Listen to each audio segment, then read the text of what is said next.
yeah, we are trying to adapt to this new style and new way of doing things, and also to the point that people are learning um, to sort of work from home, which is altogether new, with children hanging in there trying to reach out to their parents, parents making calls.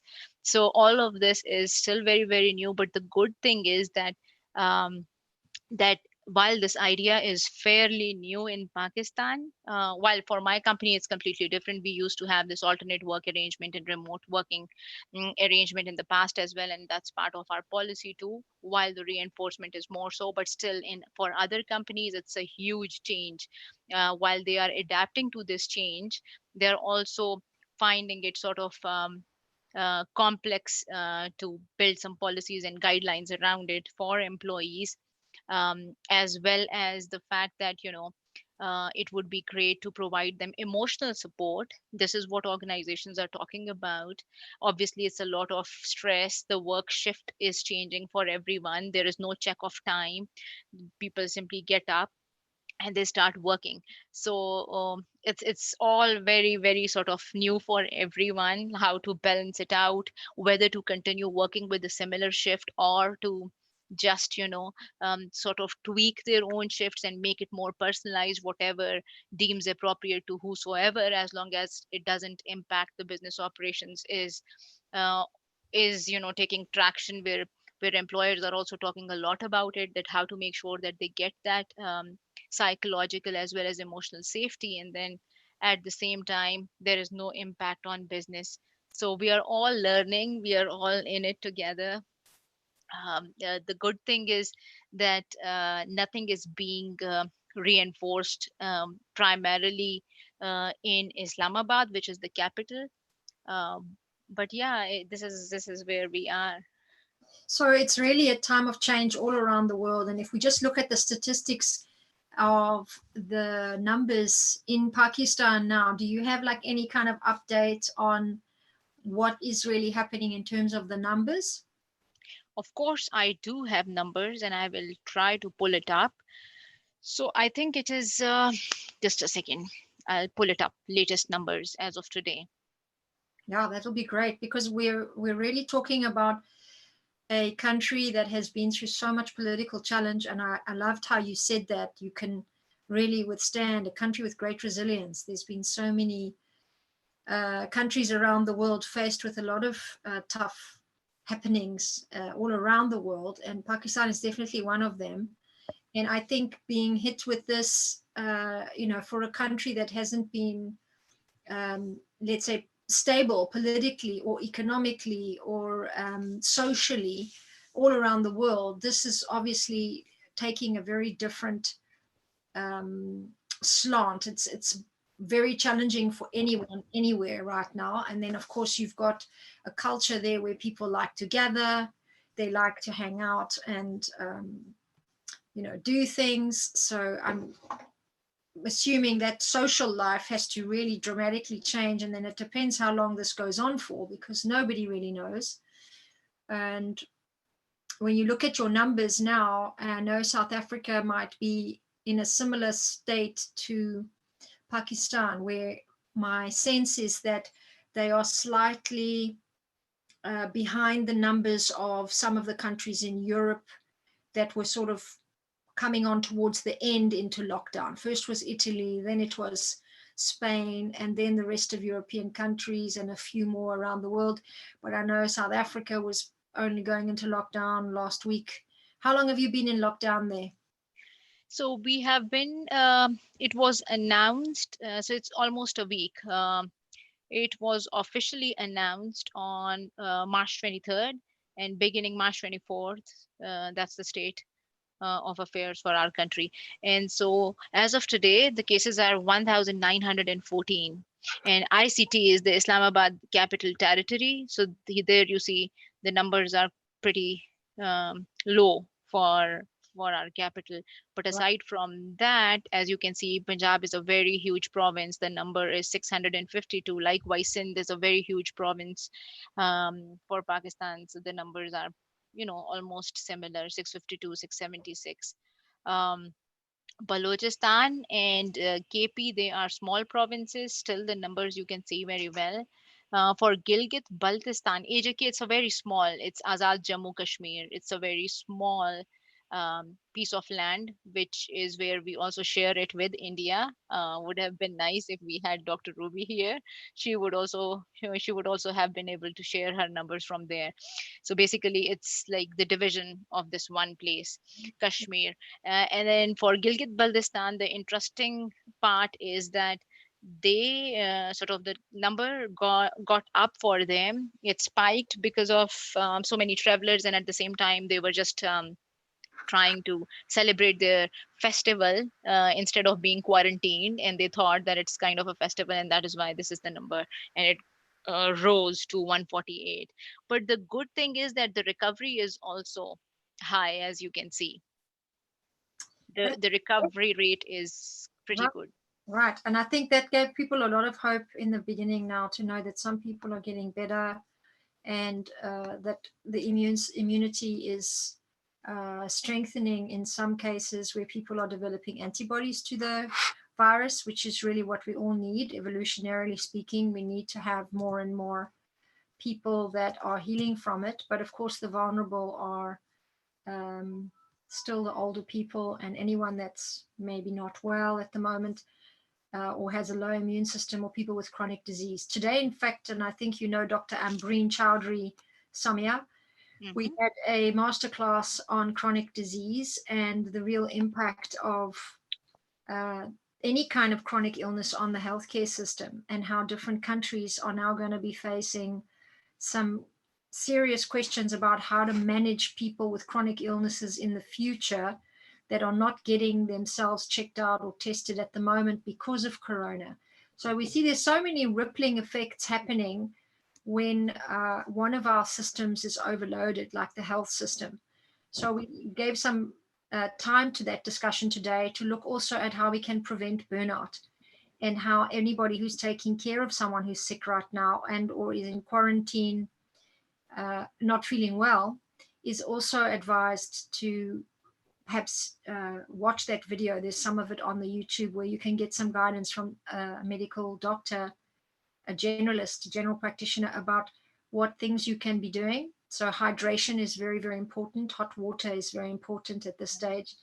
But also people who are caregiving and taking care of others, caregivers, nurses, doctors, are really on the front lines. And there is a big call generally on a lot of Facebook posting for people to assist in making masks. If you see this and you are a sewer, we want to encourage you to join this campaign. I know a great lady, she was with us on the live on Sunday, Maria Santiago in Uh-huh. New Jersey. She's actually running a project where volunteers are sewing up masks. They're trying to sew up 1,000, and there seems to be a shortage really right now. So in all countries, we know that that's going to be needed. What about in Pakistan? Have you heard anything about the medical professionals yet, or any kind of news about how the system is going to handle what's going on?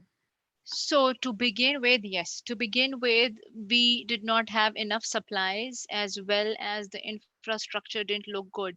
But with regards to the recent announcement that was made by the Prime Minister Imran Khan, they have received the financial assistance, and they have, sort of purchased some of the ventilators for the hospitals. At the same time, what I was looking at as reading the newspaper, they are planning to kind of create some gates for those public places where there is a lot of rush, where people usually used to go out and buy vegetables normally on Sundays, as well as over the weekend. So for all those places where there is a lot of rush, they are planning to kind of create some gates that is going to de-infect that place once people are going to pass by, and that's also the plan. So we are not yet there where we would want to be, but the good thing is that at the same time, at least the needle has moved. We are not where we started off. That's the good part.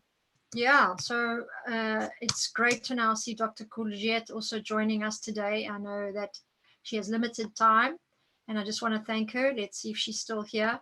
She can give us some update on India. And just a quick reminder to everybody that we decided to do these lives really because there are incredible female leaders around the world that all meet and connect through different platforms and networks. And for many of us in this particular live now, we might not have met each other. I know I have met both Samia and Kuljiet, but I've called them both on here because they represent these two countries, India and Pakistan. And we had a few more guests who might come on. We're not sure if they'll make it or not, but we wanted to really just give an opportunity to network different people together and also discuss any type of network assistance, support that any of these ladies might be needing through our network. We want to support you and the countries you represent, but also just to hear what we can learn from all of you as well at this time, and how we can create this connectedness and interconnectedness to be of service to us at this time and the countries we're in. So Dr. Kuljiet Upal, you're meeting here Samia Kamar from Pakistan. Dr. Hi, Ruby hasn't made it yet. Welcome and thanks for joining us. hi, Dr. Kuljeet. Hi, Welcome. Samya. Hi, Samya. And hi, Helen. So nice to hear your voice after so long. I'm sorry, I didn't quite realize about the time. I think I'm entering a little late, but No problem. No it's problem. still wonderful to connect. Yeah. And there is some problem at my end, I think, with the video. So I'm afraid I'm not able to fix that. But I think at least as long as I'm there on audio, I think we should do We've with got that if it's okay. a photo here. We're streaming your photo on one of the pages, and then we're just streaming me on another, because I think Zoom is really tired, probably as tired as a lot of our medical professionals out there on the front line. Absolutely. In fact, I have been into multiple Zoom calls the whole day today. Right, I'm And sure. Tell me what's happening on your side there, and what are your Zoom calls involving? well, all sorts of calls. In fact, a lot of calls that I'm doing are trying to bring in positive communication, because I think at this point in time, with the entire world under the spell of coronavirus, I think there is obviously, a little low-spirited, shall I say, ambience everywhere, and people are not too sure of how things are going to go ahead. So I think in these moments, just being positive and optimistic, and hoping that you kind of, get together as one big global family. We are all able to do this together. I think that's the whole purpose right now. I'm trying to do my bit in whichever way, in my community, or in the people who follow me. So I'm just trying to bring in that sense of positivity, telling them how the only single way is just not losing hope, staying at home, staying safe for yourself as well as people around you. I think this may take some time, and that's the larger challenge, because while we are all facing whatever we are in all our different nations, I think at the end of the day, since we do not know where the finish line really is defined, we can't see it clearly in front of us right now. So there's a little ambiguity there. But I guess we'll all pull it through. This shall pass. I know that for sure, and I'm sure all of us believe that too.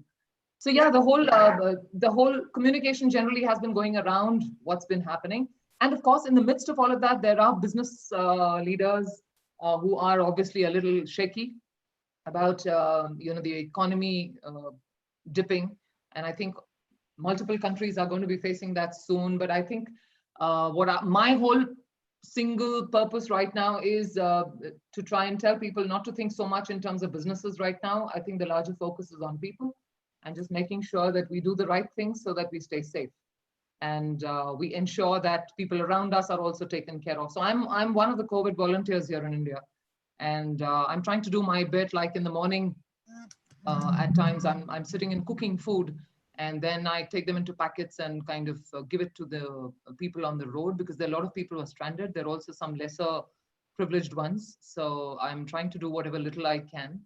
And yeah, that's pretty much what's been happening. But yeah, the whole focus is, I think, Corona at this point in time, Yeah. ironically. Thank you for all of that update. It's really helpful to know. Can you share a little more what you mean by people are on the streets? Do you mean people don't have space or home to go into quarantine, and you're helping? As you're aware, Helen, we are a developing nation, Yeah. and we do have people who are in the lesser privileged bracket. So we're just trying to ensure, and I applaud the government because I think they're taking the measures. And In fact, it's thanks to them that there are so many thousands and thousands of volunteers who have said, let us also do our bit and try and help the government to ensure that every single person is taken care of. So Wonderful. That's yeah, amazing. so that's we're basically trying to just empower what the government is trying to do for the residents of the Yeah, nation. and I think this is such an up-spirited, encouraging aspect of the whole human race that really, when this is going down as it is right now, enormous groups of people are mobilized to really support and offer in a way that they just haven't before, or they are really called to give hope and really get themselves involved and take some action that is so caring and loving towards others. And that's really filled my heart. I was thinking today about just the people who are on a lot of videos that I've seen that are being celebrated by their neighborhoods, you know, the ones that go into the hospitals as paramedics. I saw a video yesterday about that. And then we did a call yesterday with Dr. Ambreen talking about patient education and burnout for caregivers and compassion fatigue, and really doing our part as well, sharing the expertise, the knowledge we have about subjects related to uh, um, burnout prevention and caregivers and how to support them, and looking at how can we also help people in the future that are going to have a lot of traumatic memory from corona. But really the stories of people that are getting up to do something at the moment, or just those who serving the rest of us at this time, really deserves a little bit of thought and appreciation, because like you out there doing what you're doing to help and assist, there are so many, and I just want to honor those people and celebrate them. And it's good for us to talk about that, because that restores our hope and our faith in each other. And I think if anything, this pandemic has started to teach us many things about what is really important. Like you said, Dr. Upal, you say it's about people, not about business. And maybe this is a beautiful time to really put that front and center. Absolutely, absolutely. It's people, and that's it. I think the good thing is we're realizing a lot of things, and we realize the value of every life. Yeah. And that I think is happening across the globe, because we are all recognizing that the the larger word is humanity and caring for each other. I think everything else seems very small now. Yeah. And in fact, what I'm trying to do also in terms of energizing groups is I'm on this whole thing of trying to make people, at least the ones who are following me and who connect with me, trying to get them engaged in some sort of productive activity while they're home, because it's not easy for mothers, for example, to Yeah. handle little children for too long. So, you got to keep them engaged in something or the other. So there are videos that I'm putting up and, trying to tell people, okay, why don't you sing? Why don't you dance? Why don't you do some dumb charades? Why don't you play games? Why don't you cook? Especially for your kids. I mean, there are a lot of working mothers who in normal day, Yeah. in their chores, they're not able to really pull out the time to really cook for their kids as much as they wanted to, as in, elaborate baking or some sort of dishes. So yeah, so trying to keep them away in terms of their mindset. It's very easy to kind of dip, when everything around seems a little bleak. Um, it's very easy to kind of feel that emotion and then kind of dip. So it's very important, I believe, that everybody's spirit has to be high up. So fortunately, of course, I've not had to struggle too hard, because people are kind of, understanding that, okay, this is family time, let's be at home, and, it's like the whole purpose has to be to stay away, but be high on emotion right now with your family. So that's a great time to connect with people. Probably there are a lot of us who've not made phone calls to friends from across the globe, and, this is a great time to connect. So I think when you start presenting all the good things that can emerge out of this little hiatus from our regular work, then I think probably people don't mind it so much. So unknowingly or knowingly, the whole thing is working in the right direction. So Yeah. yeah, I've been kind of, and I'm in the bargain. I'm engaged in getting back to some of my hobbies. I've been playing my synthesizer and my guitar, and I've been singing, and I've been doing some photography and things like that, all from my home. And I'm sure a lot of people are doing all sorts of lovely things. It's going What to be about you, Sonia? Yeah, there's going to be lots of creative projects that are born at this time. What about you? Some Ab- are you doing at home?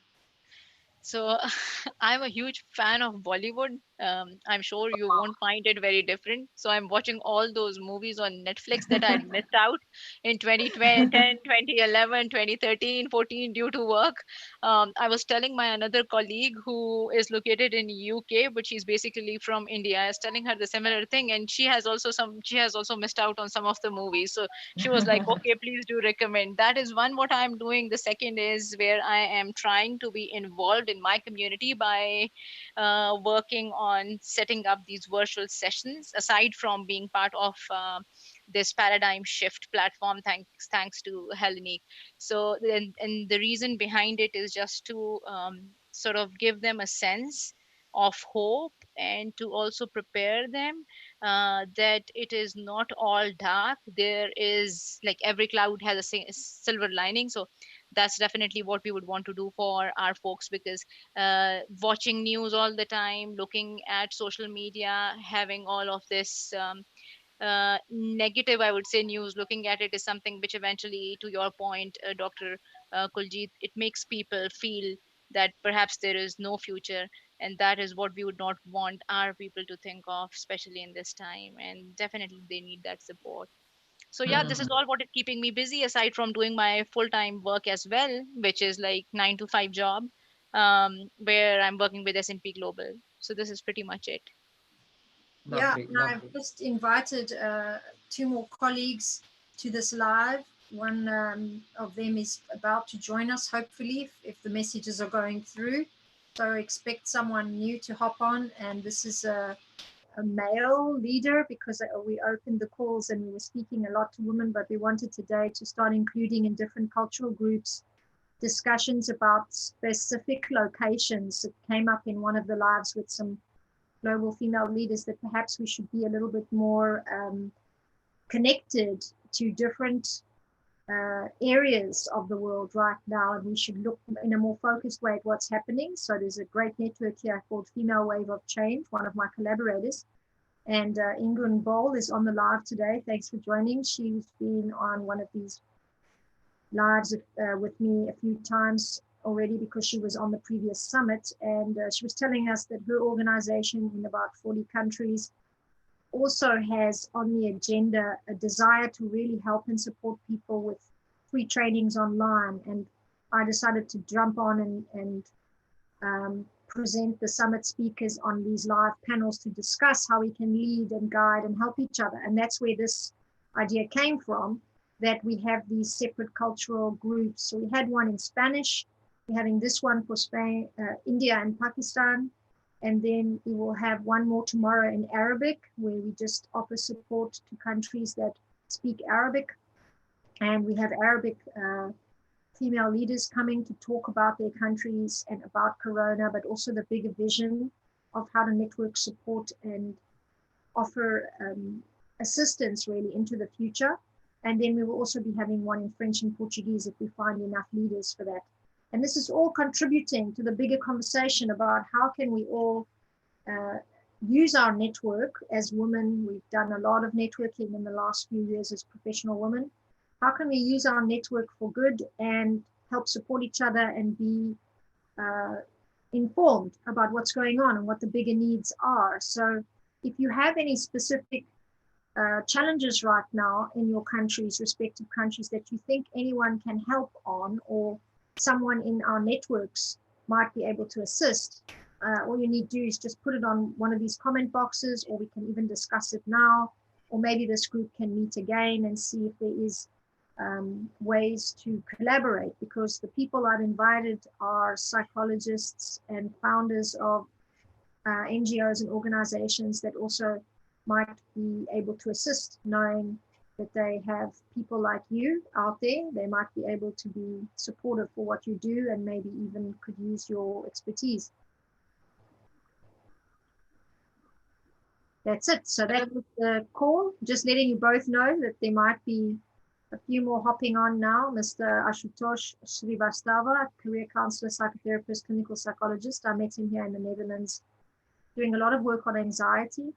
And so it was a concern also that for many people now that have any kind of mental illness or emotional stress or strain, this could be particularly difficult to manage as a situation. I know for most people it's really stressful. So it was on the Dutch news a few days ago that centers that normally have support groups and focus groups at the moment may not have this kind of support because of corona. All the medical personnel are being used in other areas of the hospital and the centers. So I was just wondering what our guests today would be able to say about that. So I'm just seeing if they're going to be coming on. But if we look at the situation right now, another man, Anandip, I'm hoping he can make it too, let's see, is working for one of the largest NGOs in the world, really, I met him through United Religions Initiative. And it comes to mind because I think even as we all look at our own respective countries' difficulties, we can see for the first time on this scale with this kind of level of concern, let's say, that we really do all come together and we have a conversation that's inclusive because everybody's affected. So when you're looking at India, Dr. Upal, can you tell us a little bit about how the numbers are looking? Do you have any idea if it's been... Well, I honestly, Ellen, I have, like I said, I've been in webinars the whole day today. Okay. And I was just retreating to bed. I thought I kind of confused the time, I think. No. I haven't yet caught up with the television, but okay. So I don't know what the latest numbers are. We have, I think about 1,100 is what I'm aware of, last as on yesterday. Okay. So I don't know the exact figure right now, but it's steadily growing. As we can see, we are in the third stage right now. So this is the dicey stage when things pass on in a slightly bigger way. So, but yeah, we are, like, I know the government is taking a lot of steps, and there's a lot of caution being taken care of. The medicals are all over the place right now. All sorts of facilities are being made available. But I think as people who are, like, for example, me in a personal area, like I mentioned, trying to keep people busy, trying to keep people positive and happy has been the larger focus. And also an open-handed kind of an approach is there in terms of anyone who feels they want to kind of, reach out to me when I wear the hat of a coach. So that's something that also I've given open access, just anybody who wants to kind of reach out and just wants to talk, maybe just wants to kind of build up their spirit one more time. So there are lots of people like me within the country who are working very hard and trying to make sure that the spirit, stays positive and very optimistic. Yeah, beautiful, beautiful. And I know for you, Samia, you're doing a lot of support work for your colleagues, and you have been on the spot developing and designing all kinds of new and interesting ways to keep people engaged at work, even though they're working remotely. We're going to talk a lot about that tomorrow with Dr. Ruby Bakshi Kurdi, who's in Switzerland, a professor of MBA students, business, but also has her very strong expertise in EQ. She was happy to meet you tonight, but maybe also time changes. Yeah, I know Ruby. She's an old friend of mine. Yes, yes. So she told me that she knows you well and she was looking forward. But I think something came up. Anyway, we haven't met with her yet on any of these, but she's going to be talking tomorrow about EQ in academia and how students at university are really quite flustered and very confused. I know some myself in other countries are really stuck, not sure what to do, where to go. She's going to talk about EQ there, and then we also talk about EQ in industry, corporations, and organizations. So if anybody wants to join any of that, you need to follow the Paradigm Shifter posts. They're masterclasses taught by experts and leaders and speakers and trainers. I want to welcome Dr. I think Dr. Ashutosh is not joining us, but Anandip, you are here, and welcome, and thanks so much for joining us. Introduce yourself to the group. Samia and Dr. Upal don't know you, so maybe you can tell us a little bit about you. Update me. Sure, sure. At the same time, I just pulled up the number for India because I have this dashboard readily available for the entire world. And so, to your point, you're right. It's like around 1251 approx. I thought maybe it's helpful for people to view. So that's why. And so, with regards to my introduction, I am a human resources professional. I have completed my 13 years within the same field.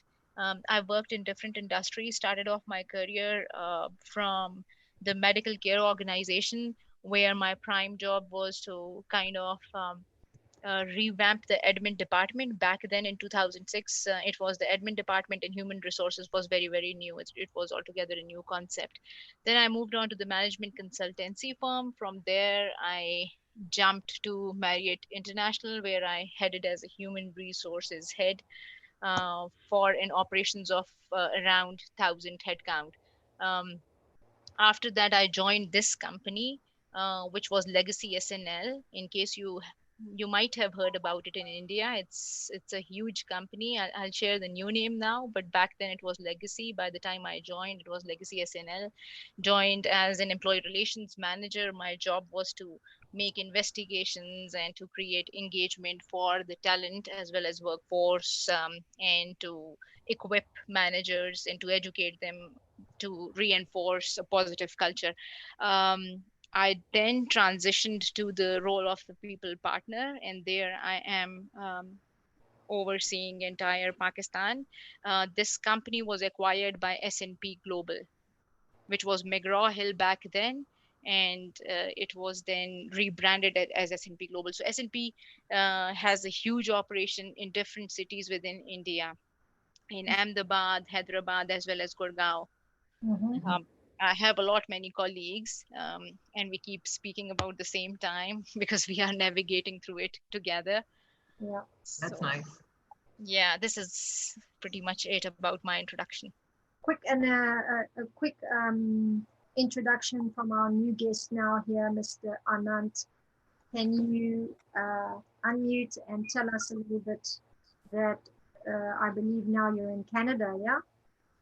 Yeah, I'm in Canada these days. I shifted my base from India way back in 2008. I've been in Canada since, and I've been working with the financial services industry for the last 10 and 11 years. Right. And now, specifically, I work with the provincial government here in financial administration, and we work on the back end dealing with all the financial transactions for the government. So, we are seeing a lot of changes in this testing times that we all see, and all these new systems and procedures are being put in place. My office used to be a bustling office, around 25-30 people. Now only 2 or 3 of us work from office. Everybody is working from home. So these are quite challenging times. We are evolving as the time goes by, and we'll see what life has in store for us in the coming days. Yes, thank you, Anandeep. And I also just remember you from India, and interesting now that you're watching from where you are, your homeland far away, and you meet with us here, Dr. Upal and Samia Kamar from Pakistan. Dr. Yeah. Upal, Hi, Anand. Hello, Hi, Hi, hello, Anand. doctor. Anand. Yeah, nice. Hello. Nice to hear a new voice. We've Yeah. yeah, been talking for a while, but it was nice to hear from you. And I'm hoping you're all safe in Canada with your Yes, family. Dr. Rappel. I keep a tab on what's going on in India. My dad is an ophthalmologist back in India, so we talk Oh, every wow. day how the situation is evolving, and Right, how the right, medical right. system is coping up, and how they need to um, ramp up the things, and what's new, or how the things going Yeah, to change in the coming time. correct. I think change management is the order today. And with every single day, when you see sudden numbers go up, um, more action is initiated and more steps are taken and more measures are taken. So I think as long as we are at it, things will keep moving in the right way. And of course, you would be aware if you're in touch with your father, as you said, about the 21-day lockdown that we have done here nationwide. which is Yeah, hoping, yeah, the whole measure basically to flatten the curve a little bit. So it's a measure that we're trying now. Let's see where it goes. yeah. We are India is a hoping big country. that India, it's a very big country and a huge, yeah, huge population. So it's not going to be an easy task. But and I think, people's own personal inhibitions and religious beliefs and all those things come into play, and getting something to people to understand is a very hard thing in India, and how the humans are behaving these days across the world. I'm amazed at the type of reactions people have, even in this developed world. People are it's not People are not wrapping up to the whole, like, what is the depth of the problem. Right. I also I'll tell you something. I think it's more to do with fear sometimes. Yeah, When fear kind of enters a person's mind, then it is natural probably for that person to start uh, thinking a little differently from what he ordinarily would have thought otherwise. So, but that is, I think, a very typical human behavior. Um, but largely speaking, I see people moving in the right direction, and I'm speaking for the uh, larger population.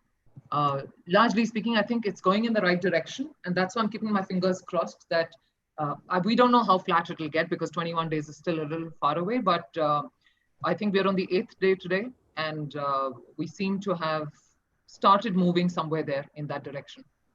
So let's hope and keep our fingers crossed. and I, Helen, I think you were going to say something. I'm sorry, I kind of took off. no, I wanted to just ask you to give a quick introduction to who you are, so both Samia and Anant can hear a little bit, and the audience is listening as to you, as you can introduce yourself. Yeah, okay. So you already know my name. I'm Dr. Kuljit Uppal, and I'm an image scientist. In fact, I'm the world's first image scientist. And Wow, great to know. that's thank you, great. Sonia. Thank you, Anand. So basically, I have been, I did my PhD in the subject called PRIM, which is Persona and Image Management. And I have been in the whole journey now, pursuing my mission of trying to make a positive difference to the image of individuals across the globe. So I've been working with a lot of youth and faculty and women. So I'm in fact the India chairperson for image management. And so I do a lot of work with women across communities. And apart from that, I have traversed a few industries before I moved into hardcore research and academia. So I used to fly at some point in time, and then I moved into advertising and then media and IT and education. So I've contributed to a few hundred educational books. And so yeah, basically I'm an avid learner, still a long way to go, trying to learn as much as I can as I move along in life. And I'm happy that I've been able to traverse these few industries because it just gives me a larger perspective to life, a more wholesome feel to it. And I'm happy with that happening so organically in one way. So right now, what I'm doing is just trying to engage with whoever I can. Apart from this, I'm also a self-management and impact strategist. So I try and coach people on how they can make the best impact. And so I engage with all sorts of people, right from the C-suite to people who are just still getting out of school, high school into college. So it's like a wide variety of people that I deal with. So predominantly that's what I'm doing, and I think today I work more out of my heart than my head, and that's why I'm on this whole mission to try and reach out to at least 1 million people in this decade and be able to impact them with whatever little I've learned in life. That's pretty much Amazing, what I'm into. amazing. Great Thank you to so know. Yeah, and each of you have a very different sector that you represent.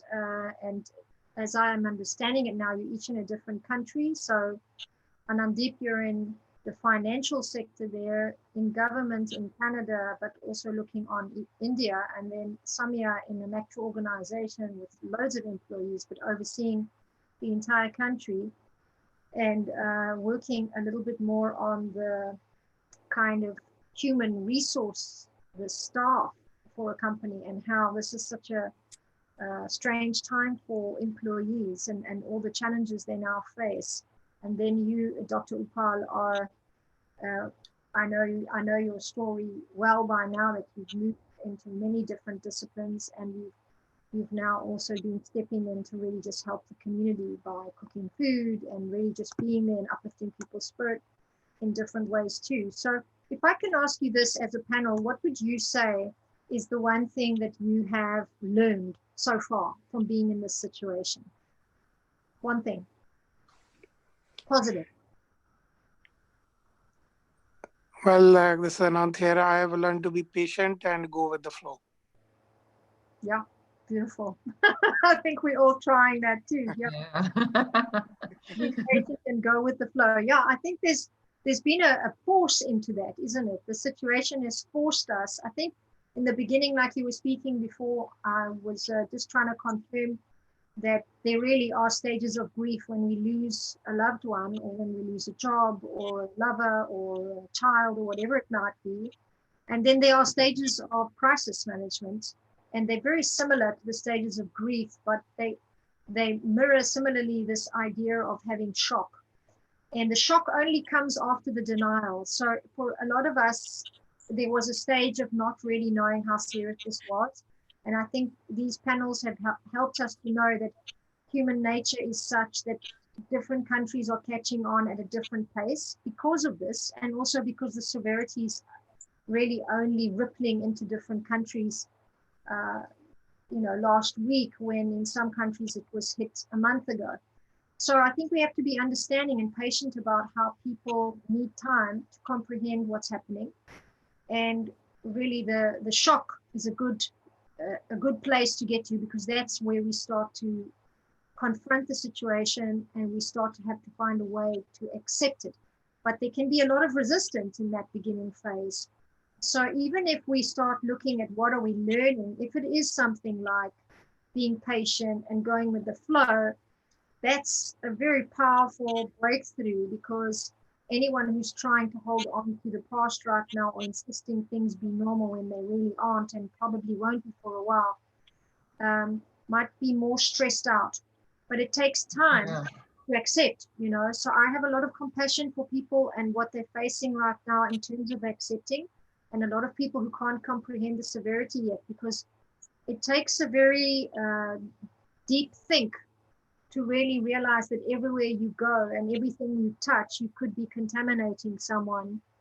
Not everything, but we don't really know all the details of the virus yet, but we know some of the things we know. So apparently there's a transmission when the virus is on metal. So when you go to playgrounds or when you go to shopping centers, they are being more mindful to watch down metal surfaces, because human beings are circulating. So things like this, for some people, take a while to realize and to be responsible for and to manage. And of course, there's many more details and many more that I have no idea about, I'm sure, that others might know even more than that. In fact, I completely agree with Anant with what he said, but just for the fact that I should now say something else, I will say something else probably. So I think there's been a huge reality check in one way for mankind as such, in terms of the vulnerability angle. As much as we believe that we are I won't say, we probably started believing that the world runs because of us. Right. And I think this vulnerability has today come up in a very different way. The value of humanity, we started realizing the value of the planet as such alongside with ourselves. And it's not only about us, it's about nature as such. And in the midst of all of that, each one being so resilient to try and hold on, right there. So I think the emotions are so many now. It's like a kaleidoscope of emotions right now, because when somebody just thinks, there are a million emotions that you can go past in a second and say, okay, fine, I'm feeling like this and like this and like this and like this. So, but in the larger landscape, one just sees that you are just one small speck If you look at it from a very macro level, away from the planet, you're watching the planet from the Earth, from space, let's say. Wow. You are just one small speck in that larger universe that we're talking of, right? So that's when the realization dawns in and say, you just realize how vulnerable it can be. And we are, maybe I'm sounding a little on the spiritual side, but I'm just trying to say that the whole feeling of saying, the whole feeling of I has suddenly felt very diminished, because now it's the larger us that has come in play, and that I becomes too small and insignificant in one way. And that is what is binding us all together as one big global family. Because now suddenly it's not about I, me, and myself, it's about all of us. And I think that indirectly is also very important, because if we have this reality check, we're resilient as a global family together to work this out. So I think it's just kind of bonded us all together also indirectly, which is, we were always bonded, but I think it's become even stronger. I love that. Nothing wrong with being spiritual, but don't tell one of these wonderful friends of mine who hops on my lives every now and again and gets very frustrated with all the stuff we're saying, because he calls himself a skeptic and doesn't always feel like everything is scientifically validated. But I think the spiritual is very, very important aspect in what we're going through right now. You say the whole feeling of I has felt very, very diminished in this time. And this is what is binding us all together, ultimately, giving us a really powerful chance to see that together as a global community, we have very powerful resilience, and we are building that at the moment. So I think that's very important to remember too, Dr. Upal. Thank you. What about you, Samia? What are you learning? So, what I have learned is that no matter how many plans we make, no matter how many dreams we see, there is always a bigger wisdom.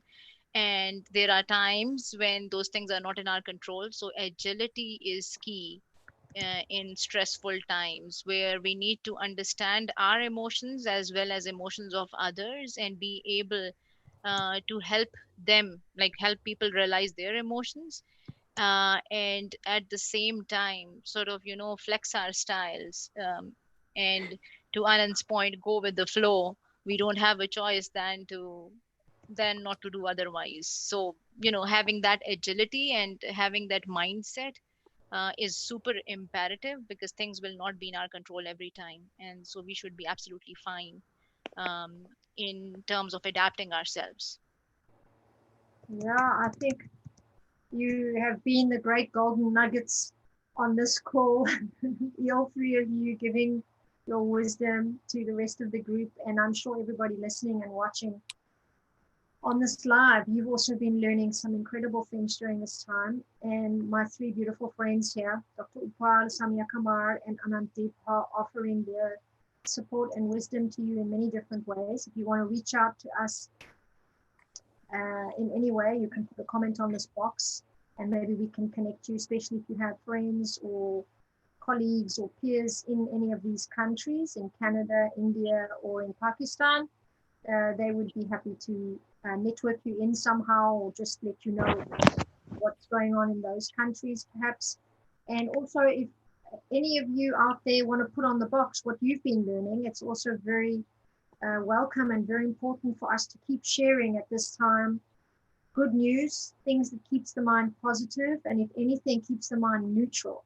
So we're not trying to propose that you go into denial or dissociate from the situation and just dance around like nothing matters, but certainly being neutral and objective at this point is a much more favorable state to being negative or concerned or worrying, because the present time awareness that you have in this moment is your strongest force. So try and stay with the now, try and stay in today, looking a little bit at tomorrow, and maybe live day by day right now until we can see where things are going to go and how things can stabilize.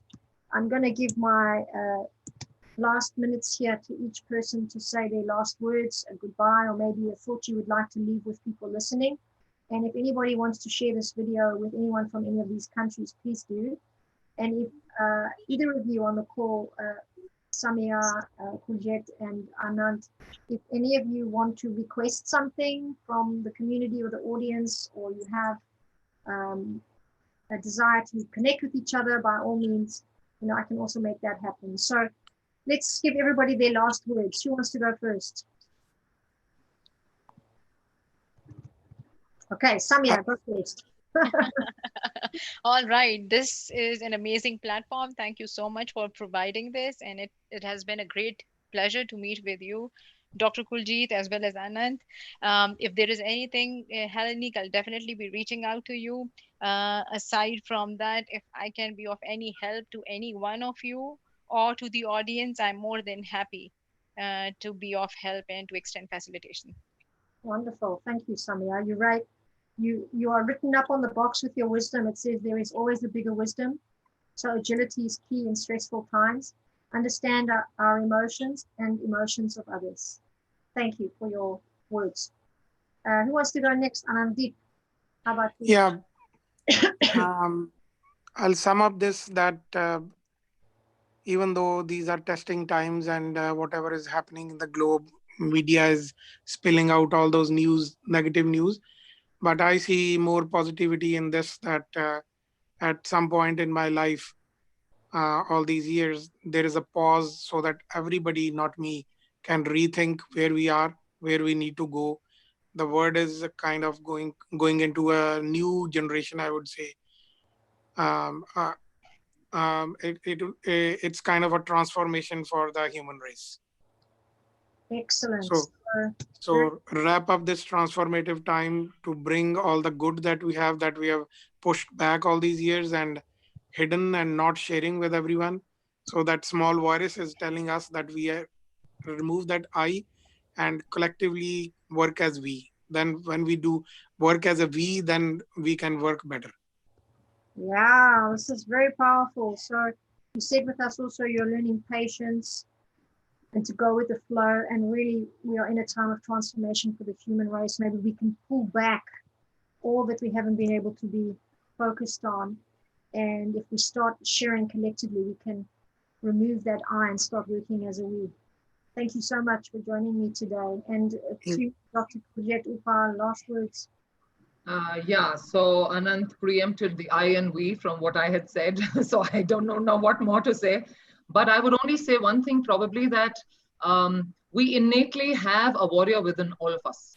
Our inner being is so strong. And if we make that inner being that strong, that we can be warriors to face every single challenge in these testing times, I don't see it too far away when it all would be successful and we would all come out victorious out of this phase right now. And like in a family, if one child falls sick, the rest of the members take care of that child. I think if all of us on the globe can do that little hand holding for each other, support each other like members of the same family, I think we'll all be able to successfully do this very well. And I just want to say cheers, actually. Firstly, to you, Helen, for this platform that you brought us on. So thanks to you and the entire paradigm shifters that you have very fondly put on that title, I think, for this whole thing. And I think it's very apt what you chose. Fun, So it's fun. let's hope that we are actually being able to at least facilitate some part of that paradigm shift. And I think we are in our own little minuscule manner. So I would want to wish everyone good luck. And I want everyone to stay safe. My prayers are reaching out to every person because in fact, I just want to share with every sunset. I'm into a lot of energy work myself. So I heal the planet at my end. That's the very, very smallest thing that I could do. For 15 minutes every evening, I'm trying to heal the planet at my end. Um, I think if everyone in their own way does whatever little they can, in whatever capacity, I think we'll all be very happy very soon. And we will be victorious. So just have the warrior mindset and let's just do this all together. Yes, let's all do this all together. and let's remember that we are in the world with some incredible leading voices and supporters and great assistants, and that people are coming together as a race and as a species. We are realizing how we can work together and how we are affected by everything that happens to us. We have some real pearls of wisdom on this box. When you're feeling discouraged, come and read it. You need to find this part of you, mobilize it, the warrior within, really begin to understand your emotions at this time. Try not to be too hard on yourself. Try and understand other people as well. And really look for the resilience. And as all my guests today have been sharing, we are in the middle of what is looking like a paradigm shift. So if you want to learn more about very specific areas that are being impacted and how to troubleshoot these problems, we're starting to look at how can we shift this paradigm with some very wonderful people. And the transformation for the human race is happening right now, as Anand says. So perhaps it's a time to really work collectively and bond with the people you have around you. And I really look forward to seeing you tomorrow online one more time when we do the same live in Arabic. If you know anybody that might be interested to get support and help from those communities, you can always refer this live or send on a video to them. And if it streams, great. If not, you might find it on YouTube. But either way, you can come back here and find out how. Thanks so much to Dr. Upal, Samia Kamar, and Anandip. I also want to just get your surname, Anandip, so that there we go, Singh, Anandip, Singh. Galan. Dalal, that's right. I'm trying to open the page and it won't let me click on it. There's so many things going on technically here. So it's been lovely to meet up with you again. I met you years ago. So I realized also through Facebook Online, we have such an incredible network of people from around the world. And now we get a chance to use it for good. So thanks to everyone watching and listening. Thank you, Heleniq. And let me know. Thank you. Stay blessed. Nice meeting you, Samia and Anand. Likewise. Yes. Thank everyone. you. Okay. Bye-bye. Everyone. Take care, everyone. Bye-bye. Bye-bye. Bye-bye. Bye, Heleniq. Stay Bye-bye. blessed. Thank you so much.